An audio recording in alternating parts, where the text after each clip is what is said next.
আসসালামু আলাইকুম। সবাই একটু দেখেন, যারা মিলাদুন নবী সাল্লাল্লাহু আলাইহি সাল্লামের বেদাত করত, ঈদে মিলাদুন নবী সাল্লাল্লাহু আলাইহি সাল্লামের অনুষ্ঠানে র্যালি বের করলে সেটা বেদাত হতো। আর এখন পয়লা বৈশাখ নিয়ে র্যালি বের করছে, এটা কি বেদাত না? না নিজের জন্য আরাম, অন্যের জন্য হারাম? আপনাদেরও চাই হয়েছে।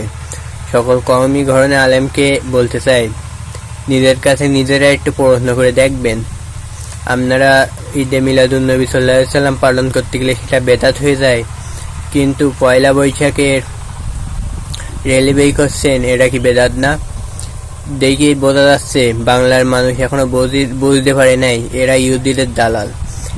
ঈদে এই পয়লা বৈশাখ পালন করতো ইংরেজরা, কোনো মুসলমান এরা পালন করে নাই।